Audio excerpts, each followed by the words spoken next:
Hi. Today we're going to discuss the final project pitch that we have here. So, my final project pitch is going to be a water drive. The goal of it is to provide water for those in places that do not have source of clean drinking water and sometimes even bathing water.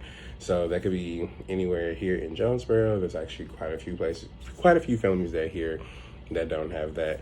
Um, I know places in like Jackson, Mississippi that don't have it. It's kind of terrible, I know.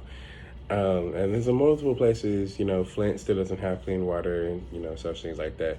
So we can use that to make sure that we get that, there to them.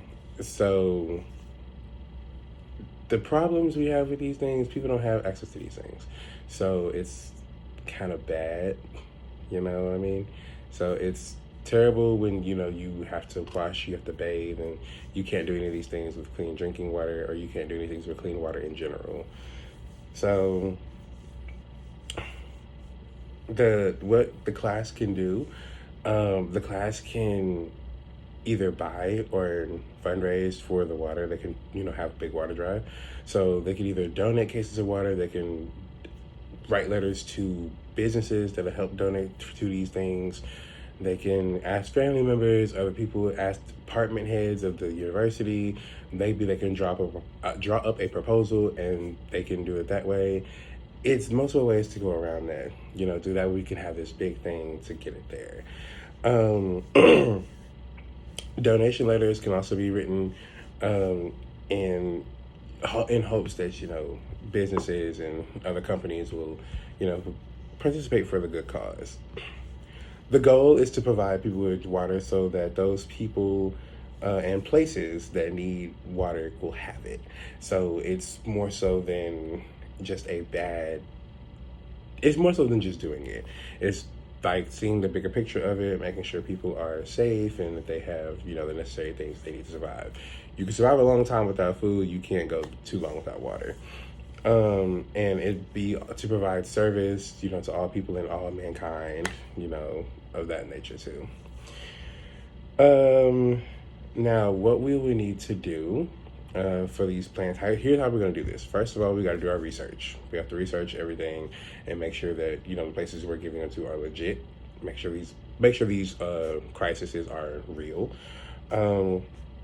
Another thing we can do is get everyone on board. So that's where you get your proposal letters, your donation letters, and talking to department heads, faculty, staff, other students, student leaders, student groups, organizations, registered student organizations, people in the community, that type of thing.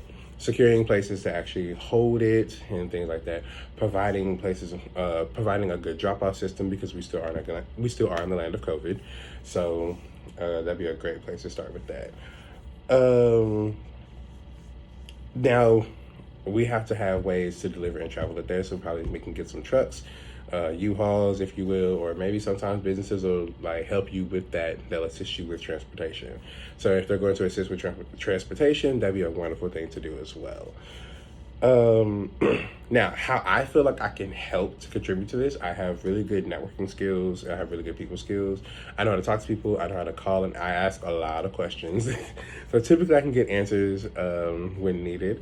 And I'm also a hard worker, and that makes a lot of difference between a lot of things.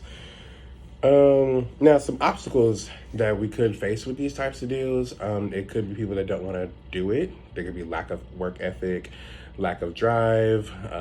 The businesses could say no. Department heads can shoot it down. The university can shoot it down. You may not have the people to do it. You may not have enough water that you thought you were going to have. Now you may not even have the support, and you may not be able to have any place to transport it. So those are issues that we can face, but we can overcome those if you have proper planning. Now, the resources that you would need the will to have the change from the people. You have to see your goal in mind and keep it there. You got to have, of course, like I said, the people. You have to have things in place. Some people may have to have a little money. Community service do cost money, unfortunately, sometimes. So you may have to have those things and make a couple sacrifices to make sure these things work. So that's my project pitch. I feel like it's, doable. So thank you for listening.